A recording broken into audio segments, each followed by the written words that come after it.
Hey, welcome back to the show. Before we get to Dan Mann, I just want to let you know we're going back to Peru. When I say we, I mean myself and Luke Cederman of the Raglan Surf Report. 18 guests have already signed up, but there's room for about three more people if you would like to join. We have the entire resort to ourselves, so we would love to have you. We did this exact trip last year, and it was so good that we're going back again.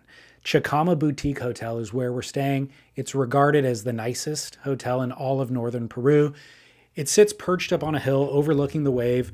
The restaurant, and then there's a deck out in front with a pool and jacuzzi. It all just looks at the wave. So you can survey it all day. Pick your times when you want to go out.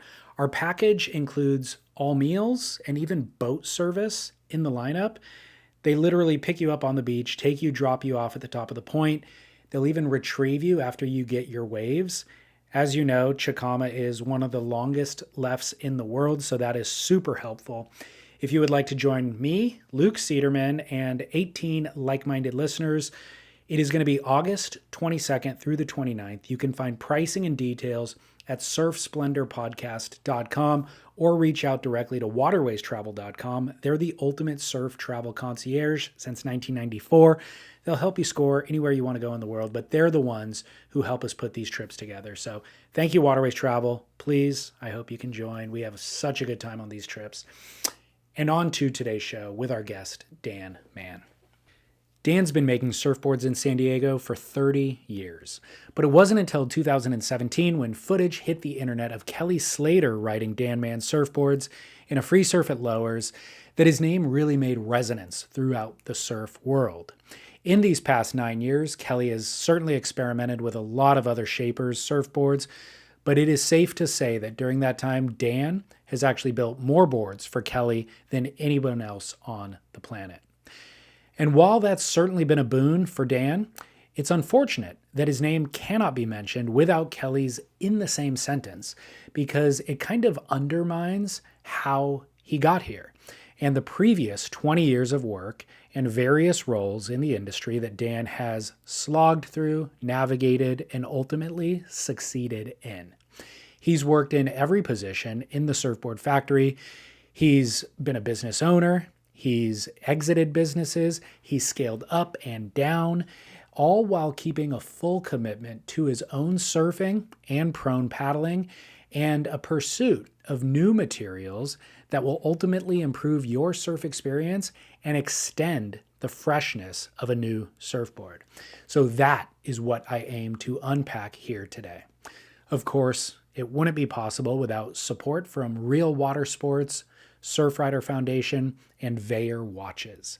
The ocean needs more friends, so please consider becoming a member at surfrider.org. Veyer Watches supplies the entire North Shore Lifeguard Association, and they've also been keeping me on time and in style since 2019. We will save you 15% by going through veyerwatches.com/surfsplendor. And then, of course, realwatersports.com is your online one-stop shop for any and all water sport needs, including a 1,500 surfboard inventory, which includes a lot of Dan Mann's designs with Firewire, the Spun Honey, the Boss Up, the Dominator, the RFK, the DFK. You could check it all out at realwatersports.com. Today's episode is actually just part one of two. I will drop the second part within a week, so you can look forward to that. But until then, my name is David Scales for Surf Splendor, and I really hope you enjoy part one of my conversation with surfboard builder Dan Mann. Surf Splendor. First question is, how many pairs of shoes do you own? Wow. Shoes. Like proper shoes that cover your foot? Or Do slippers? you own, in other words, do you own a pair of shoes? I own 2 pairs of full-on covered shoes, and then they cover the whole foot. And then I have 1 pair of boots, which is laced up like around the ankle for rain and snow. Okay. So I have a good inventory of footwear. That's a low inventory, I think, for most people from Southern California.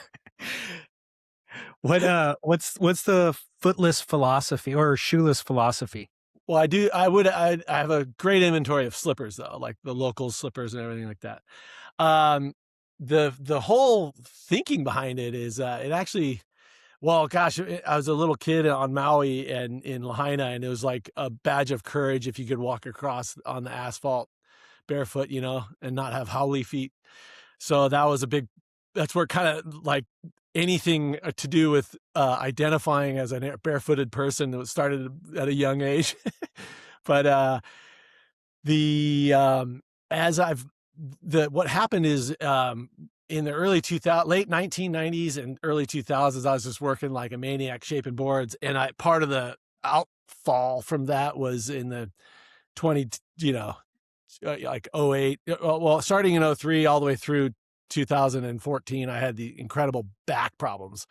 And one of the things I did was read Born to Run, and it's about a barefoot running group of people that they would proselytize, is that the right word, for about being barefoot all the time. And I was like, oh, I liked being barefoot anyway, but this gave it more of a context for it, and like in making your foot actually a lot stronger by being barefoot all the time, not looking for arch support and stuff like that. So it was around the back. It was an injury kind of forced me to really start working barefoot and do that more and more.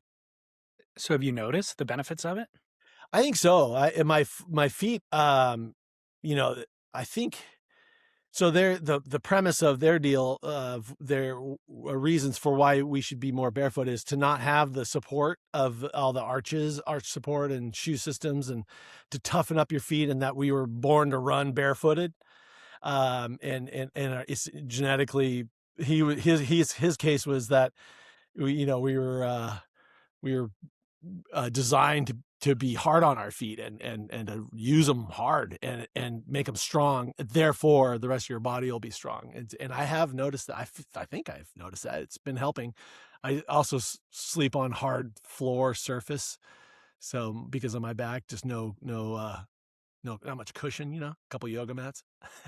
Uh, so I would like to believe that it is helping you and that you don't have back problems, but you keep referring to back problems. So are the back problems unrelated, or maybe related to shaping?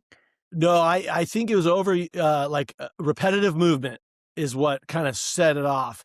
And at this point, I think the back pain is only in certain moments, in certain situations, that it'll light off. But I all that's that was like years and years of research to cut things out to make sure at least it's not, I know it's not my bed, or I know it's not these shoes, or it was a process of elimination. And my back feels good, and and I'm still able to race paddle boards and stuff like that. And the last 6 months or so, I found a whole nother regimen of back things, and now that's a process of combining flexibility movements and increasing flexibility, but also at the same time strengthening, like weights and different squats and different things, with kettlebells, Russian deadlifts, and different things like that, to really not only rely on flexibility, because I can get real flexible with yoga and things like that, but then I was missing strength, so I started adding strength in. So I think I would be pretty immobile if I didn't do all these crazy things, I think. But maybe I don't know, if to your point, maybe I'm making it worse. I don't know. I was just wondering out loud. Yeah, I don't know. But that the philosophy of the barefoot running thing makes great sense to me. Yeah. Like the theory makes sense. Did you read that book? No, I hear people reference it all the time, so I'm aware of it, but no, I haven't read it. It was really interesting. And so I did a couple marathons after I read that, and in these sandals, like barefoot running sandals. And I felt great. Like I before that, I couldn't really run far. So from that little case study, it sure seemed to be true. So yeah. John has a footwear sponsor, that Vivo Bear or whatever it's called, which Vivo, is based on the philosophy. Yeah, based on the philosophy you're talking about. Yeah. And they sent me a pair of shoes at some point, which I like them. They're great. I haven't like run in them or done anything serious in them, but makes sense. Yeah. I have had a couple of their boots for snow and rain and stuff, and I liked them a lot. It was good. Yeah, cool. Well, of course, we're going to get into your backstory, your origin story, current designs, all that kind of stuff. But I think a lot of listeners probably want to hear your thoughts on Stab in the Dark, of course. Sure. So let's front load the show with that. Okay. Let's first talk about the Kelly series, and we'll get to the Ethan series later. But I heard you say that you were a little bit dismayed by the way that Stab edited the Kelly series. Yeah. I've said that, and I've kind of been all over the place. I mean, they have a, in my mind, I haven't really said too much publicly, but the way it was presented with the whole Kelly thing, was, it was pretty ambiguous. Like there's no one who won anything there except for, I think it was good for their subscribership, and that good on them for doing that, because we all have a business we need to uphold and keep going. And I get that part of it. And, but so from my standpoint, where I was coming from was I didn't know what I was stepping into. I didn't know it was only guys who have won until I was being recorded, moments before I found out I won. I hadn't done any interviewing, hadn't talked to anybody about it. Wow. And so all of a sudden I'm like, oh, I'm in a snake pit, and I felt, so when I was getting interviewed, I was in San Diego. All those guys had gotten interviewed months before, or a couple months before, in Oz, and they were all together, as you saw. And so I didn't know about any of that having gone on at all. And I didn't know they'd been together. I didn't know if, that there was an opportunity I could have been down there for or anything like that. So it was, and that probably was just circumstantial and whatever. And so I was in the dark, literally, about any kind of production design ideas or layout or how they're going to roll it out. And I also didn't have any idea about the personalities that were affected, or the guys, the other shapers that were affected by the structure of the competition of shapers. So I didn't know any of that. And then all of a sudden I'm watching the series episode by episode going, oh, I see what happened. And finally, by the end of it, I'm like, hey man, I didn't know any of this was going on. It looked like I was placed into the event by some evil corporate warlords and the Firewire people, and they're evil, and those are the bad guys, and these are the good guys. And it was just like, come on, man. So that part was kind of, and then ultimately it just was like, Kelly had to suffer the brunt of a lot of the online stuff, which I trust that he can filter that out, and he does a good job of that after years and years of dealing with it. But, so those were the criticisms I had of Stab. And however, like I said, they have a business they're trying to do. And, as they produce that, they already were working on the next one, Stab 11, with Ethan. And so a lot of it was I don't know. Now knowing what happened with Ethan's, in hindsight, maybe it was to make me look goofy and whatever over there, so that the next result was solid, and it just adds to the drama of it all. I don't know. Who knows? Yeah, it's interesting to hear your perspective, because they explicitly state that they had conversations with Dylan, and I forget who's the other person they said. It's probably Terry. Terry, that's right. Yeah, Terry and Dylan, about your inclusion as part of including you with the other previously winning shapers. Mm-hmm. So they either did have that conversation and then your team didn't communicate it to you, or they didn't have that conversation. Right. So that is weird, because the narrative was very clear about it. Right. And I didn't know that until I watched it the same time as you, probably. Yeah. So. That's weird. What are your thoughts on Kelly claiming to not know that the board was yours? Yeah, I don't know. I can't read his mind. I trust him, and so what I think he would probably, what can be said for sure from where I'm standing is he would not have chosen anything but the board he liked the most, period. Whether he knew ahead of time which one was which. I know I feel like he's running down to the water with each board going, God, I wonder if this thing's the magic, and he's constantly, like right now he's on the Gold Coast, constantly looking at boards and guys who build boards. He's talking to everybody. He's always on the hunt for good boards. Yeah. And, so his willingness to, take on another shaper or with it like Woo or, whatever, it's not something that he's afraid of doing. Therefore I feel like if mine wasn't what he liked the most, he would have definitely said so. And that part of the whole conversation doesn't get really talked about too much, I don't think. At least I shut off Instagram for a little while after just to avoid it all. But my understanding was there wasn't a whole lot of conversation about would he have thrown it just for me? I don't think so at all. Like there's no way he would have chosen anything but the board that he liked the most of the ones he was trying. Do you feel like any of the negativity surrounding that controversy was directed at you, or do you feel like you just got, negatively tainted by it through association? I think any outfall that was negative for me was by association or just by people not knowing my jam, knowing my story or whatever. That was the real hard part for me, was to be like, oh man, there's 30 years of making surfboards with different materials and hand shaping, just tens of thousands of boards, shaping billions of off the machine, and selling a lot of boards through Firewire. And I've shaped for JS, I've shaped for Channel Islands, and it was just a lot of back pain and fumes and and stress and worrying and obsession over surfboards for so long, to look like I was just implanted as a little prop from corporate people, which is not even the case. Those guys aren't like that. And Kelly would never stand for that. He would never ride a board that he didn't really like. And so not being able to kind of Scott's on with you all the time. And,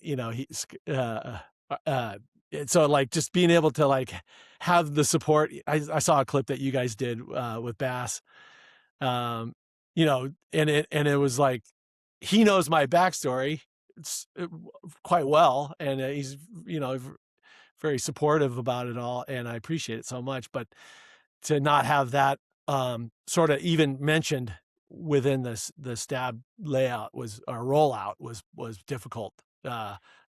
Just I guess from an ego standpoint. Okay, well, I was hoping that your feelings weren't hurt by any of it, because I do actually get into the weeds and read all the comments certainly on Stab's website, but then to a certain degree on Instagram. Mm-hmm.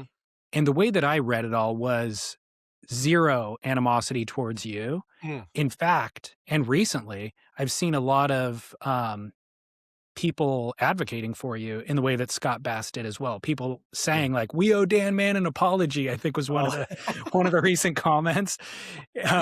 Cool. And I was like, yeah, because, the Kelly not knowing or knowing, the Firewire politics involvement, all of that had nothing to do with you. Right. And to your point, Kelly's out there riding the board, and the proof is in the pudding. And so if Kelly likes your board best and we can all see it, then that is what it is.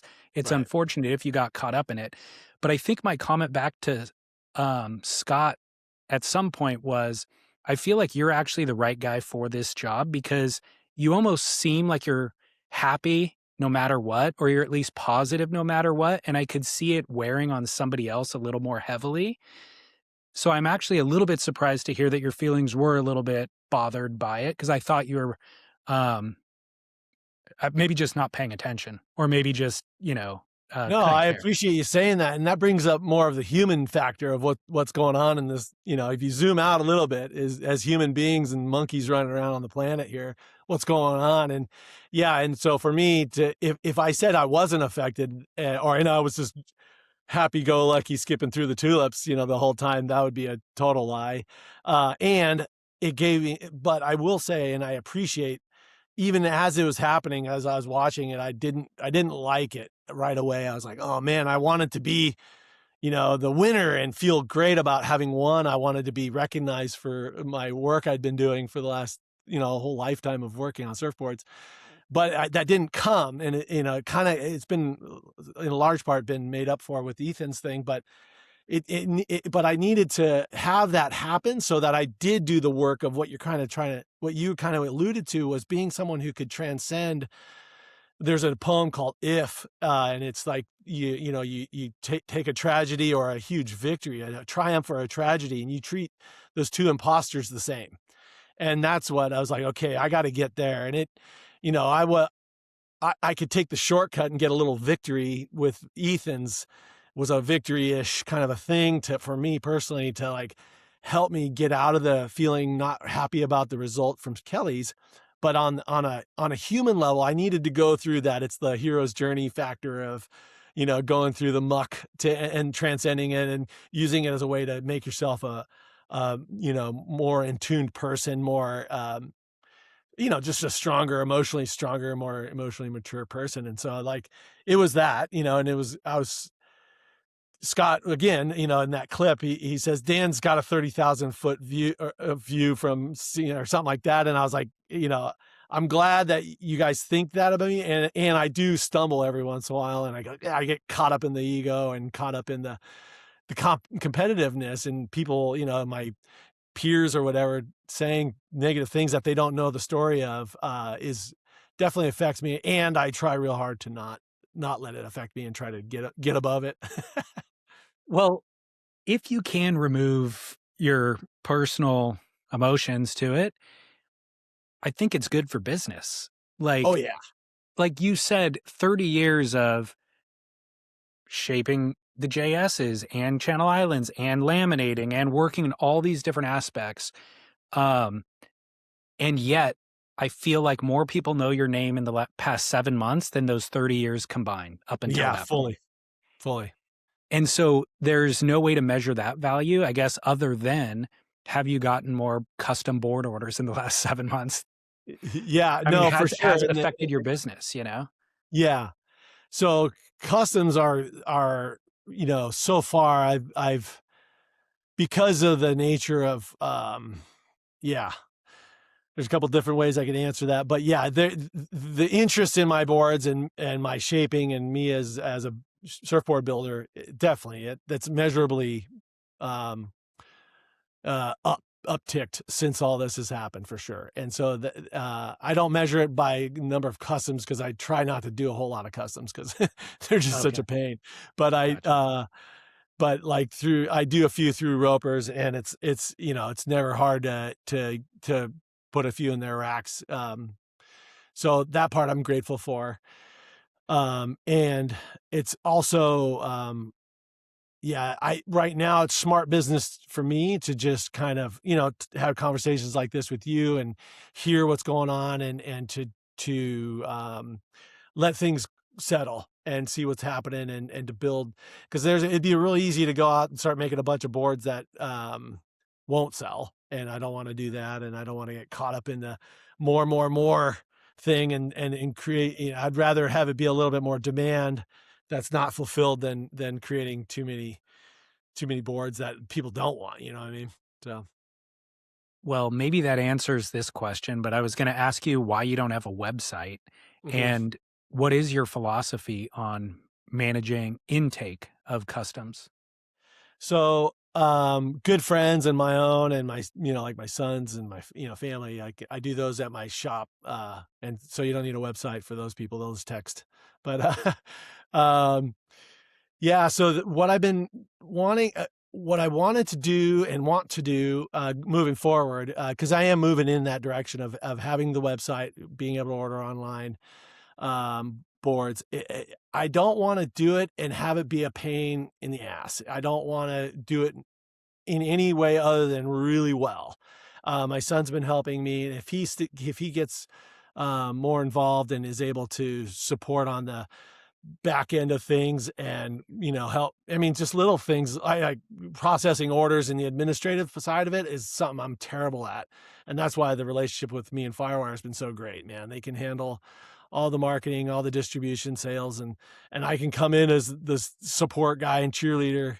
If for customs, if my son can do similar and we can work it out, then the website will show up, and we'll be able to have some orders go through. And I was just in France and working with a shop out there that it was a similar relationship where they could field the orders and I would come out and help build them, and then they would basically just work it out that way. So I wasn't having to do much of the in the weeds stuff that ultimately just kills my creativity and kills my stoke.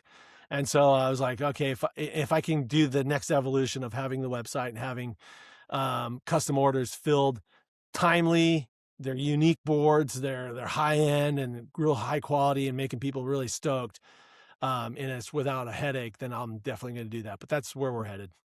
Okay, cool. Yeah. It's a great position to be in.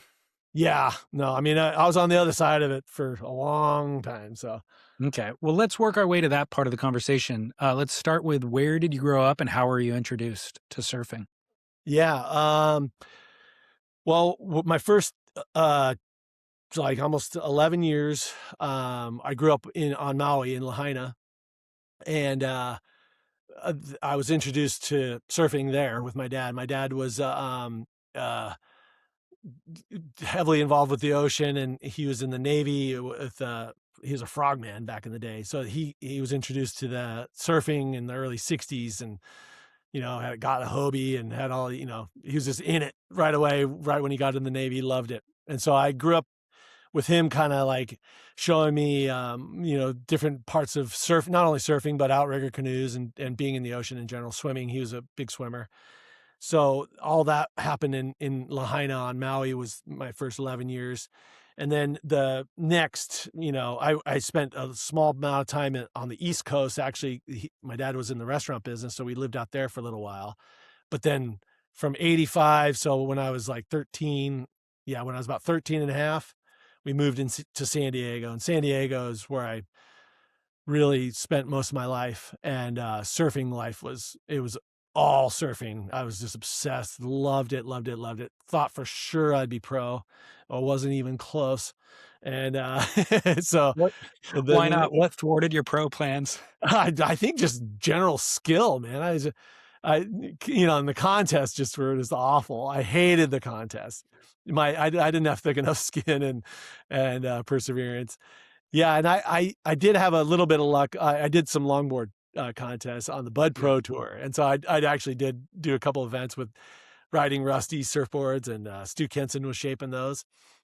And so that was all in the mid 90s or so. And then I really just got into all things ocean related. Really, I was lifeguarding, and so I was able to work out a lot. So that's when paddling kind of got into my life. I did the Catalina Classic in 92 was my first year of that. And I really liked the people that were drawn to that, because they were not only surfers, but they also paddled and they would sail, and they were into boats, and they're into just all things in the ocean. And as I've gotten older, especially, I've realized, what I really like about surfing is the ocean, and riding waves is a huge part of that, but it's also, it's just a part of it. And then surfboards and craft and all that with the people I was around in the paddleboard world.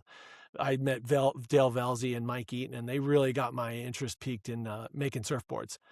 And so I was, and paddleboards, and just understanding how to make something go through the water as fast as possible, and the theories behind it and the thinking behind it and the creativity behind it was a lot of fun right away for me.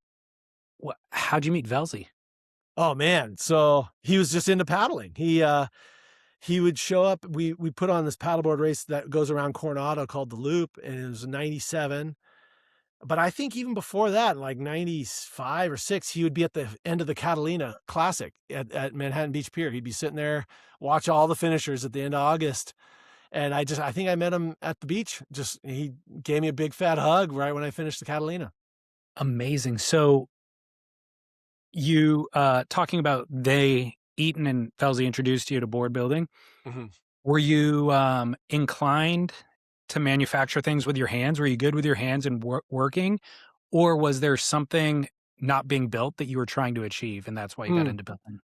A little bit of both. I was into making things out of wood. I like one of the classes, the only class besides art that I liked in school was woodworking. So Okay. I liked that. I wasn't very good at it, and but I really did like it. I liked making things and building things. So that was it. And then as I got older in the early 2000s, I started seeing epoxy and carbon and EPS, and that's when the wait, we can make these way better kind of thinking started kicking in. Yeah. So it was more about construction materials? Later. Yeah. 2002, 2000, probably 2003 was when I wrote a board with a carbon rod down a PU blank. It was a PU blank with a carbon rod we put in there and glassed with this really cool glass, real light. And I was like, oh my God, it felt so different. It was the exact same shape I'd been surfing.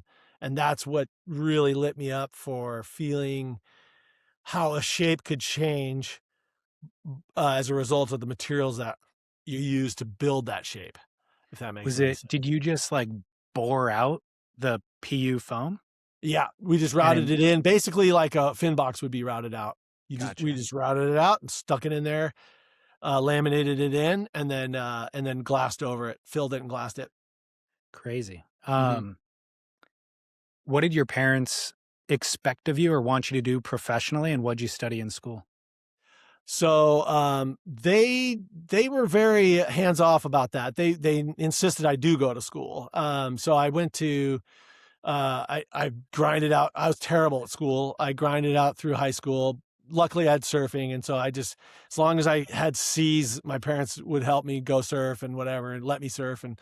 And then as I got older into college, I realized the quickest way to get college behind me was just to finish it. So it took me a while, but I got through that junior college and then at San Diego State. And then, but yeah, I don't think they really imposed upon me any of they were ambitious kind of, they definitely wanted me to toe my own line and support myself and everything. They didn't give me no handouts or anything like that. I worked from a very young age, probably 13 or 14.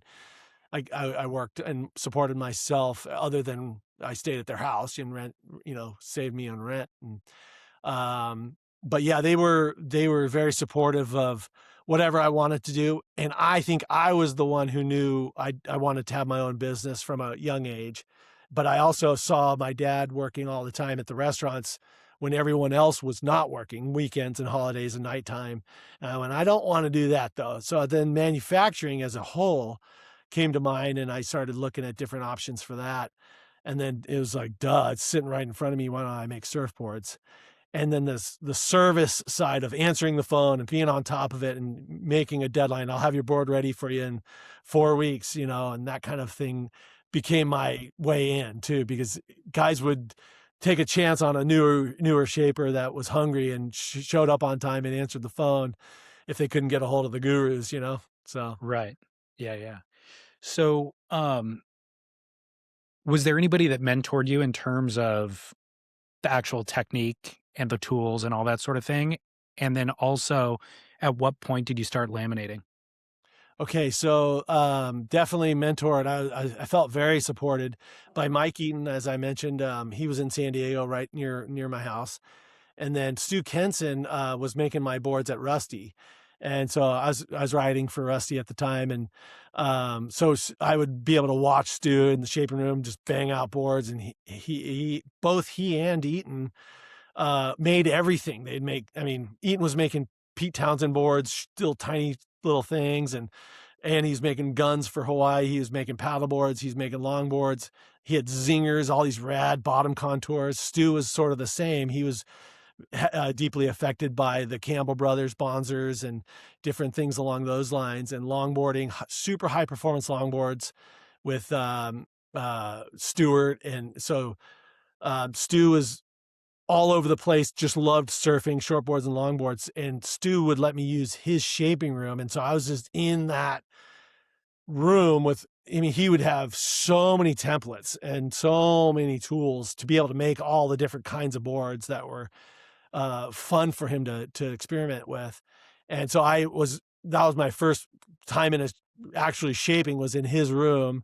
And I wish I'd kept it, but he wrote me a shitty little handwriting note of 6 things. First, do this, this, this, this, and this, and then said, and don't come out until the board's done, kind of a thing. And he stayed out. Wow. Yeah. So I just went in there and just made an absolute propeller. And it was at Diamond Glassing back in the day at Diamond, and with Bob Bocci and the crew there.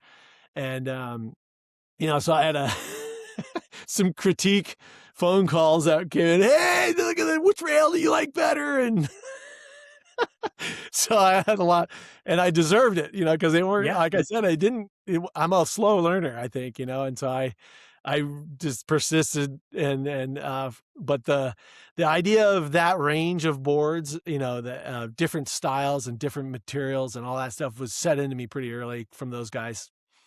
And then as far as laminating goes, that kind of went hand in hand with taking the business real seriously and being the one that was going to answer my phone and all that. It'd be a good, provide service basically to the customer.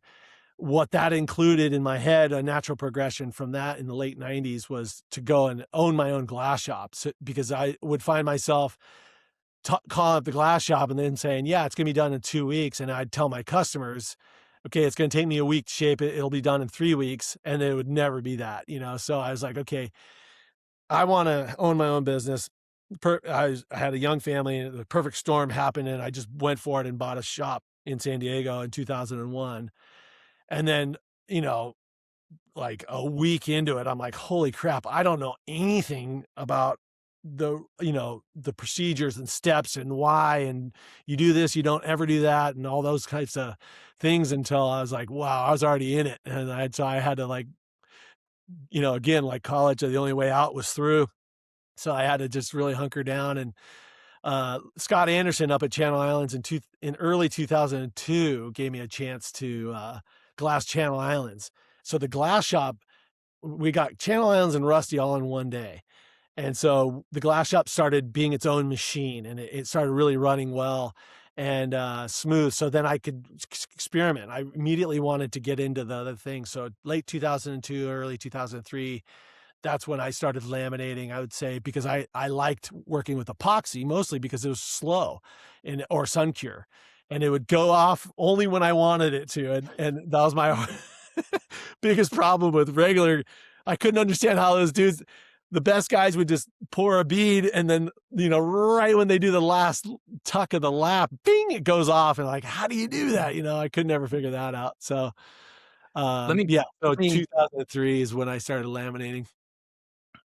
Real quickly, you buy the glass shop. What was the name of it? Were there employees already attached to it? What was the size? What was the commitment? Yeah, so it was 3,600 square feet. It was an existing glass shop that I bought. It was called Fiberglass Unlimited, as owned by a guy named Brian Jones from Virginia Beach. And he was like, I want to go back home. And I'd been hearing through the rumor mill that he was thinking about selling. I asked him, and then a couple months later, asked him again. And by then, luckily, he was more and more eager to get out of the business, let's say. And so it was affordable. And the crew was largely intact. Most everyone back then was 1099, independent contractors. So as long as there was work, if I could go get work, it seemed like guys would come, and they would, if we paid them well and we provided a steady stream of work, which is, again, why the Channel Islands and Rusty's were so key, because that trickle through was always kept the machine going. And so that guys would show up, and the loyalty came in then. And so that was, it was existing. It was fragile at first, and then it was 9/11. I bought it a month before 9/11 happened. So everything was kind of shaky for a few months there, and it was tough going. But then when the work was coming, the crew started showing up, and then we built up a really strong crew. We were doing about 125 a week at our peak. And I think that was our number. And we for 2003, 4, and 5, we averaged about 100 boards a week for the year. And so having that kind of consistency, you're able to kind of create a nice crew. So your idea was we haven't mentioned the name of your brand yet, but Mann Kine. You have Mann Kine boards that you're shaping, but Yep. you don't want to scale that up necessarily. You want to focus Exactly. on quality and do what you want to do. But having the glass shop and contracts that are steady allows cash flow so that you can have a shaping bay over there, learn the lamination, play with new materials basically along the way, right? Exactly. Thank you for Okay. summarizing it. Yeah, that's exactly it. And that's what happened. And I didn't want any of the pressure to be on Mann Kine to support me. I Right. wanted it to be organic and grow strong and steady. So what were you interested in building with Mann Kine? Were you building pointy thrusters? Mhm. And then also with the contract glass jobs, did that give you did you glean design insights just from being around all those kind of super high performance boards regularly? Yeah. So I was interested in anything performance oriented, mostly pointy nose shortboards. Made a couple for Archie, Matt Archibald, and that was really exciting. Especially one day I was surfing at Blackie's with him and I was like, holy crap, to see the board in live in person coming at me with the way he surfed so aggressively and everything is awesome. So that and then again recently with Ethan and of course with over the years with Kelly, it's so exciting to see the best of the best on a board that you made. It's just a magical feeling.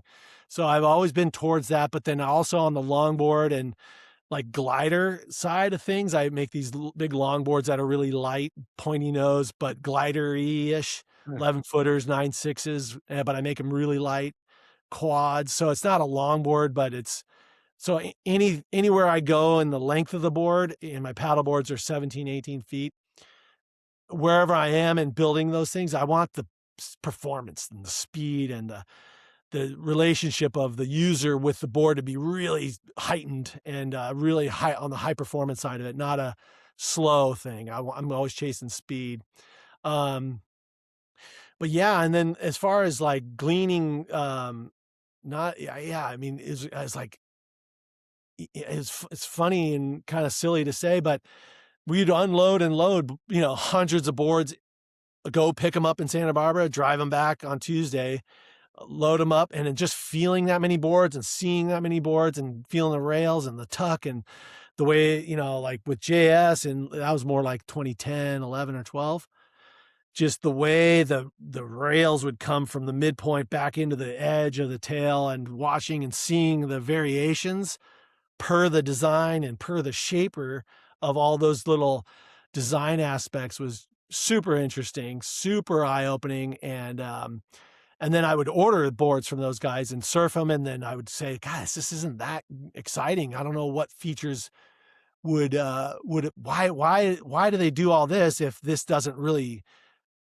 isn't noticeable to me as a surfer? And so I think it was being around surfboards all the time, surfing all the time. So it was really important to understand when I changed a shape, why or if I would feel a difference and what it was in the design that changed that I was feeling, if that makes any sense. And Yeah. so that constant evolution, and then you throw in, like I said before, with materials, then you go to the extremes, like make a board really, really thick and or really, really blady rails, and then really, really concaved, or going to the extremes and being able to see extreme shapes from other guys and myself would articulate to me in my blockheadedness. Oh, okay, that's what that's doing. And so then bring it back and refine it into something that's more, acceptable or more what people generally want as surfers. Did you have direct access to Jason at JS, Rusty, and Al Merrick to actually have some of the dialogue? Yeah, so Rusty for sure. He was pretty unreachable at the time because it was peak Rusty. He was making boards for Kalani Robb, Taylor Knox, Pat O'Connell. So Sean Briley at Pipe. It was just like Oh, he yeah. was like mega, yeah. He was rad. But Rusty, he was brilliant from a business standpoint too. He was really fun to be around. But the guy who was most hands-on was Al, and he would haul me into it. I'd be up delivering boards, and he'd say, "Hey, these batch of flyers you did, we need a little more tuck on the rail," and we'd go right then and there at 7:30 in the morning, and he was just at his shop, and he'd say, "Let's go fix those rails right now." He across the room could see a patch of weave on some channels. He'd come over and stick his fingernail in it, and be like, "Oh my god!"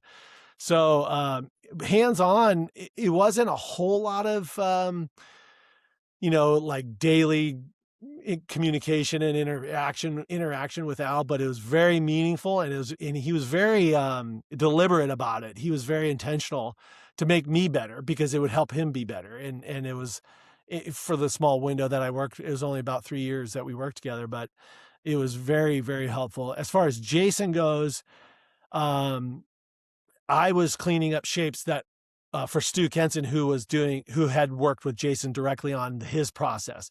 And those were 100% off the machine.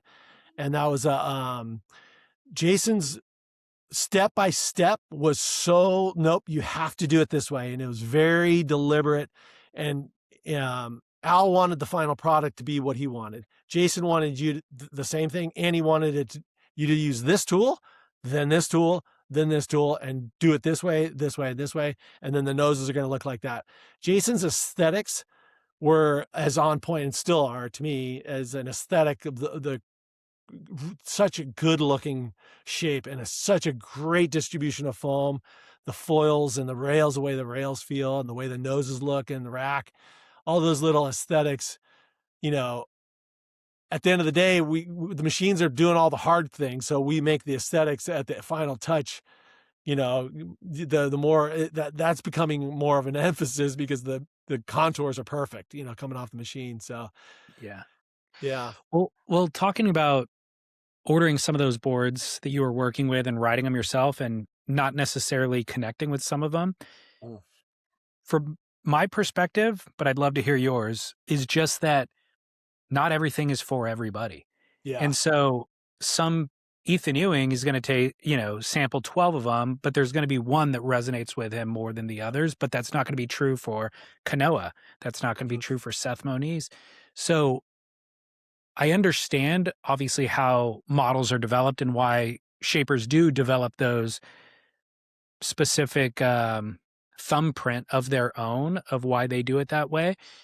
But I feel like the goal for me as the surfer is to find the shaper who I connect with best. Not necessarily think I can go ride what Ethan's riding, Right. Yeah, that makes a lot of sense to me. So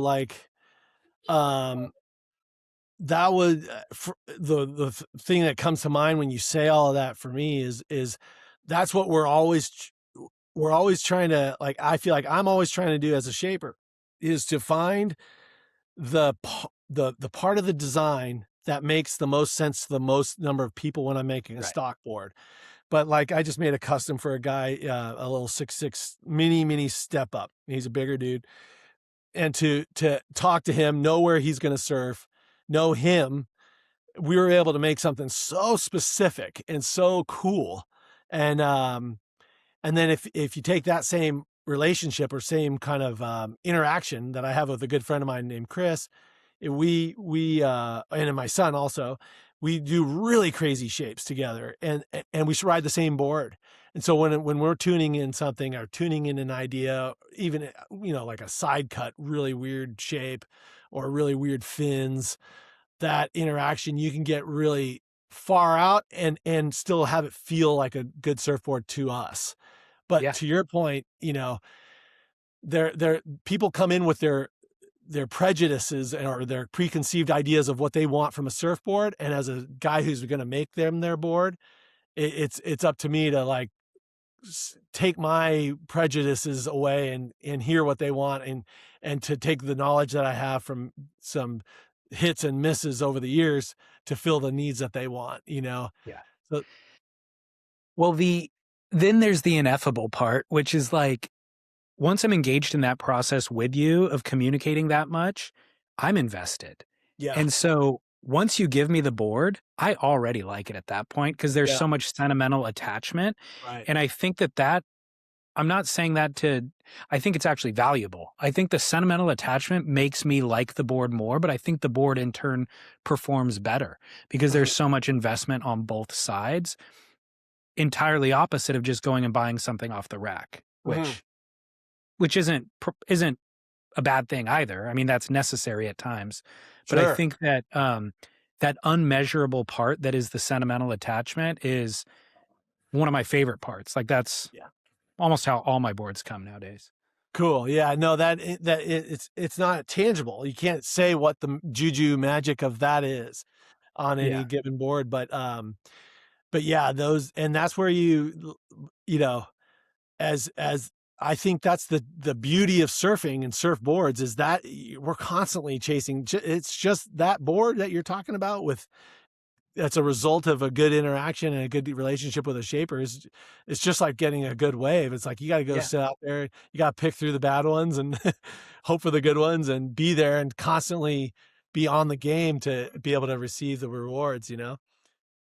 Um, I'm aware that your kind of preferred construction materials at this point are EPS and carbon, vacuum bagged carbon. Mhm. To whatever degree you want, can you kind of walk me through how you ended up at that conclusion or your current conclusion and why you got away from PU? Okay. Yeah, so I'm not fully away from PU because I understand its role, but it fills a very specific role in the world of, like, if I'm making boards for Kelly, we just got to bang them out for PU. That's I understand why and his reasons why he would need it, repeatability and all those things. It's a great product. And then the reason I went away from it for me personally in my personal boards and as a guy trying to differentiate from a branding standpoint and a product offering standpoint, I wanted to make something that was, especially in those early days of 06, 7, and 8, 9. And I was like, man, how do I compete with Almeric? How do I compete with JS? They have all the best riders and we're all using the same material. How could I possibly shape differently enough, make a 510, 18 and a quarter, 2 and a quarter, much different than theirs. And it was obvious to me that, if I start, um, once I had surfed the carbon rod board I was telling you about, once I Yeah. surfed that, I'm like, okay, well, if that is that noticeable and I'm able to um, refine and perfect a shape for a top guy, and then also improve and enhance his feeling of the board through the materials, then I got a recipe that can differentiate me from other brands. It'll hopefully ultimately make top guys want to ride my boards. So that was what led me to those alternative materials, because I could get 1 pound, I could get 0.5 pound EPS, I could get 1 pound EPS, I could get 1.5 EPS, 2 pound EPS, and then I could layer the material accordingly. So there was a process and a couple different things that went on between PU and vacuum bag carbon that, I don't know if you want me to go through all of that, but it was, different stringer systems and different carbon interior structures that ultimately led me to go, you know what, the feeling I like the most is the resonance and the frequency of carbon. And so, and then it became real clear to me, wait, I don't like carbon at all if there's too much resin in it. So it was really important to not only use carbon and EPS, because EPS would give it a good mechanical bond. So the carbon was really structurally sound by using EPS as the core. Plus the EPS was so much more predictable in terms of manufacturing, especially back then. So the block EPS was a neutral 1.5 pounds was neutral. It was always going to be 1.5, much more than PU. And then, I was able to eliminate those variables. And if I could do a process like vacuum bagging, especially wetting out the carbon on a table, then putting the carbon on the board, and then vacuuming it so it has a mechanical and a chemical bond that's separate from just the amount of resin you use to get it to adhere, that blew me away. And that made it so that combination of process and materials is going to lead to the most the least number of elements that are variable elements. And so I could limit my scattered brain of like, what could it be when I want to repeat a board and make the same thing over and over. like I ride this S-Boss. I have 4 of them. They all are insane because they're all 2-pound with carbon and this layup combination I do when I make my own personal boards. Same with the FRK and the DRK. I have that system so I can repeat it over and over. So, but the performance aspects of what carbon brought to the whole equation is why I was like, okay, that by default equaled more or less, it equaled epoxy because of the cure times. You could throw it in a vacuum bag, and then being able to take out all that resin and have it be so that the primary resonance and the primary structure is carbon fiber and not resin. Gotcha. So just to clarify for the listeners, the weights that you're referring to, 1 pound, 1.5, 2 pound, are per cubic foot of EPS material, correct? Exactly. Yeah. Okay. Thank And you. then epoxy resin is what you're using for the lamination process, and the carbon is the cloth material itself. So the traditional construction is polyurethane foam as opposed to EPS foam. Fiberglass would be the cloth instead of the carbon, and a PE resin, polyester resin, as opposed to an epoxy resin. Correct. So you talked about why you chose it largely as a marketing kind of appeal to the consumer, but what are the actual performance characteristics? Yeah. So it was more of the performance characteristics, and then I was excited about the differentiation as well. But yeah, the performance characteristics, the board was, so going back to that carbon rod board, the PU was actually in a PU, so that was in there, but the carbon rod took over the responsibility or the main resonant feature that of what the stiffness and the way it would bend and then come back to static. I later learned. I didn't know it at the time, but as I got more and more familiar with what the moving parts of all the different equations were, it wasn't how the board bent as much as how quickly it would come back to static. And once I figured that out, I was like, okay. And so the thing that's going to do that is carbon fiber. So yeah, that feeling and the improvement of the actual ride of the board was hugely different for me as a surfer. I'm a bigger guy, and so maybe I'm feeling it a little bit more or something. I weigh about 190 or so, and so it was like maybe I was bending it and I needed that, relatively thin board to come back to static quicker. But yeah, that point of differentiation was really exciting, and then the repeatability, being able to repeat so that the board would feel the same shape, would feel that, so I wouldn't ever have to be without that board that I loved. And then also for the end users, the ultimate thing, and I still am screaming about this, is it'd be so much better if the boards lasted way longer. And for the most part, if you do a epoxy board on EPS, they last a little longer. And so if you can give get this, that like the relationship you're talking about with the shaper, and have that intimacy with the design process, and end up with the end product, and it's radically different feeling in a positive way, and it lasts longer.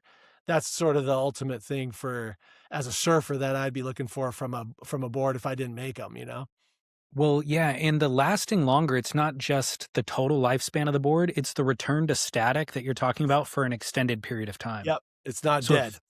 it has its new board pop Yep. for an extended period. And then So- you got a resale opportunity. You can sell it for, good money. To be clear, no stringers, right? Yeah. On the no- 2 pounds, almost never stringers. Yeah. Okay. So I think carbon fiber has a conception with rigidity, but is it that you're saying kind of with pulling enough epoxy out of it, you get enough flex, but still strength? So it's not too rigid. Okay. Yep. Yeah. I think my argument always has been, once I figured it out, was it's not the carbon that's stiff. It's the too much resin in the carbon that's making it be what people don't like. Right. Okay. And this construction type, is it limited to a certain size or style of board, or would you do this in longboards and everything? Yeah, it's what I do for the big long 18-foot prone paddle boards. I do down to a little potato chip. Yeah. Who's doing the lamination? Well, mostly those boards are mine that I do for myself and friends. But Justin at Dark Arts, Justin Turnus, you guys had him on, I think. Scott has. I have not. Oh, Yeah. okay, okay. But yeah, at Dark Arts, he does that. That's what essentially his tech is. Right. Yeah, So he's you're got. having some boards done through him, but you're doing your Oh, own as well. you're right. Okay. Cool. Amazing. This is just kind of a general question that I haven't heard enough people speak on shapers, but are there general adjustments that you would make when making a board for a female surfer? Or is it as specific to her as it would be specific to a different Oh. male surfer? Probably both. So I just made Moana Jones some boards from the North Shore. And I think what I find myself doing, I made Betty Lou Johnson a lot of boards too. I think all I do there is I make a per the length for a girl compared to a guy, I add just a little bit more rocker just because a dude has a little bit more muscle mass. And so, and I think just by from a physiological standpoint, that's why I do that. I haven't heard much shapers talk about it either, but that's what I do. And then I also move the fin. So yeah, one of the things I go on and on and on too much about probably is fins. And so I do move the fins. I scooch them up a little bit for girls, but just a tiny bit, And especially those top girls. They're powerhouses. so what does that adjustment do, or what does that accommodate? So generally speaking, the further up you move the fins from the tail into the center, it's more between your feet and closer to the center point of the board. So it's more maneuverable. You get a little bit less drive, but it's easier to maneuver. As a general rule, that's what fins are doing. But then that can be offset a lot by the spread between the front fins and the thruster or the quads, and the relationship between the back fin and the front fins. If you move the whole unit forward, it'll, but you can spread it out a little bit to kind of compensate and create a little more pivotability. So there's the world of fins is like it's a whole nother, dimension, but you can manipulate and refine a shape a lot through that. Well, you wouldn't know this, but for the past 8 years or so, the fins that I've ridden the most are the Mann Kines from NVS. Oh, perfect. Yeah. So So that goes to that template's been on a lot of different fin constructions, but that G10 material is yeah, insane. It's yeah. predictable. So this might show my kind of I don't know, lack of knowledge, but when I hold any set of thruster fins, specifically thrusters, um, there's very little variation between them. Like they all feel, once you're at a certain size, like if they're all the large set of fins, they Yeah. all feel very similar to me. Yes. And so I'm curious, like when you're working with NVS, you're not designing that fin. It'd be one thing if you're designing the fin for a certain surfboard. Then I understand how you might make accommodations. But if you're just designing a general set of fins that might go in any variety of surfboards, how do you approach that design project? So, man, what I'm hoping for is neutrality so that you don't even feel the fin. And it's down there doing its thing without you even, feeling that it's doing it really.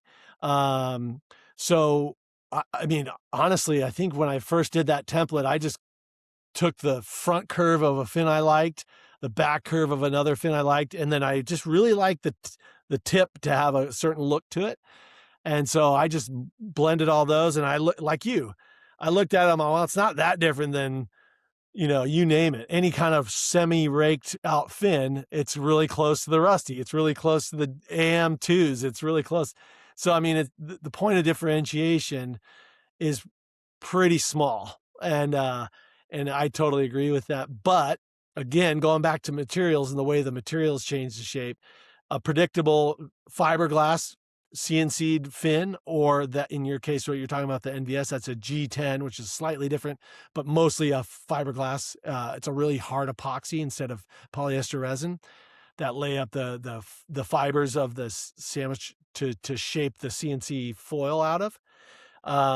So that's a more rigid fin, more or less, than the G10's generally stiffer than the fiberglass fin. And Yeah. what that enables you to do is to have a thinner foil, and that thinner foil without being washed out when you load it up on a bottom turn or something. So all those variables start playing a huge significant role in more so than the template overall does, in my opinion. Have you updated that design with them in the past 8 years, or is it the same ones I got 8 years ago or the same ones they're selling today? Probably really close to the same. Yeah, I mean, it's going to be the foil may. I don't think so though. Has it been 8 years? I guess it's been a long time. 6 anyway. I mean, I'm just picking that number Yeah, kind of out I of think my it's been own about memory. 6. Yeah. Okay. But yeah, They that G10 with that same template, with that same foil, I think they call it their apex foil. It's just a really efficient. In nature, you find that foil in a lot of efficient things that move through water. Okay. Yeah, I think it was the very first set of fins I ever got from them, Oh, cool. and so I started using it, and I'm like, "These things are killer." Yeah. And then over the years, I've gotten other sets and other, new boards, and I just always come back to them. Like, I'll try the new set, and it's not like, I haven't had any duds from them, but the Yeah. Mankind's just kinda they're like my go-to, basically. That's cool. That's really good to hear. And as a surfer and a guy who makes boards, I'd recommend that to people is find a good set of fins and use them on all your boards. Like, it's really easy to get tempted to buy new fins from all these fancy, companies and different materials and this and that. It's like when you find a set that you like, the shapes that I'm making, they're designed to have your fins that you like on your other boards at least be the front fins on all my shapes. So if you, Yeah, like you're saying, if you wrote a custom from me when you like those fins, if you put them on the Firewire or whatever, and I would say no. First thing you do is stick those same fins on this board. That way, you know what the board's doing compared to you're not adding another variable with the fin and changing exactly. fins and the board. You know what I mean? Right. Yeah, totally. Um, Obviously, you've referenced Firewire a lot in this conversation. I'd be curious to know, how'd you connect with Firewire? And then also, I would love to know what the process is of you being a designer, developing a model with them, and then once it leaves your hands, what is the production process like for Firewire? Okay. Well, so the way we met was back in 2006. The guys there were the money people for Firewire, the seed money, were all Billabong guys. This guy Dougal Walker and another money guy named Matthew. They were trying to recruit. Surf Splendor.